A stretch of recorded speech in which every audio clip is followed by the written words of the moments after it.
નમસ્કાર દર્શક મિત્રો, આપ નિહાળી રહ્યા છો એજીપી ન્યૂઝ ઇન્ડિયા। વાત કરીએ આજના મહત્વના સમાચારથી।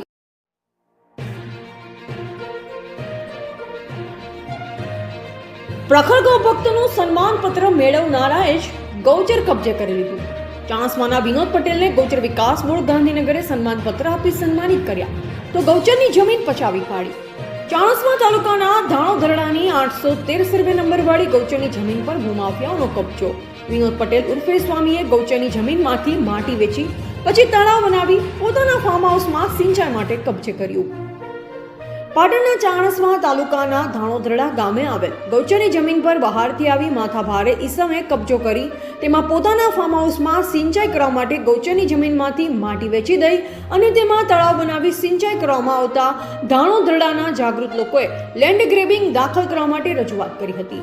ગ્રામજનોએ તેમજ રજૂઆત કરતાઓએ મીડિયા સમક્ષ જણાવ્યું હતું કે ધાણોધરડા ગામની હાઈવે રોડને અડી આવેલ ગૌચરની જમીન, જેનો સર્વે નંબર 813 વાળી જમીનમાં મોઢેરાવાળા વિનોદકુમાર ઉર્ફે સ્વામી લાલજીભાઈ પટેલે પોતાના ફાર્મ હાઉસમાં સિંચાઈ હેતુ ગૌચર કબજે કરી તેમાં તળાવ બનાવી સિંચાઈ કરતા હોવાથી ગામના જાગૃત લોકોએ ગૌચરની જમીન પચાવી પાડનાર વિરુદ્ધ કાયદેસરની કાર્યવાહી કરી લેન્ડ ગ્રેબિંગ દાખલ કરવા તેમજ ગૌચરની જમીન ગ્રામ પંચાયતને સુપરત કરવા રજૂઆત કરી હતી।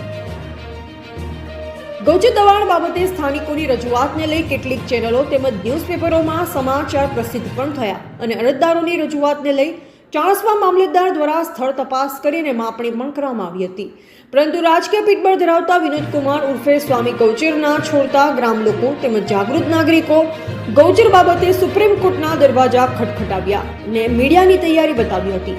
ત્યારે એક નવો વળાંક આવ્યો છે। ગૌચર દબાણ કરતા વિનોદકુમાર ઉર્ફે સ્વામીજીને સન્માનપત્ર આપી ગૌ સેવા અને ગૌચર વિકાસ બોર્ડ ગાંધીનગરે જ તારીખ 30/9/2017 રોજ અધ્યક્ષ ડોક્ટર વલ્લભભાઈ કથિરિયાની સહીવાળા સન્માનપત્રથી સન્માનિત કરેલ તે પ્રમાણપત્ર જાહેર થતા ગૌચર દબાણનો મુદ્દો ફરી ઉછળી આવ્યો હતો। જોકે હવે ગૌ સેવા અને ગૌ વિકાસ બોર્ડ ગાંધીનગર વિનોદ પટેલ ઉર્ફે સ્વામી પાસેથી ગૌચર છોડાવાશે કે પછી તેમને પ્રખર ગૌભક્ત માની બેઠું રહેશે તો હવે આવનારો સમય બતાવશે।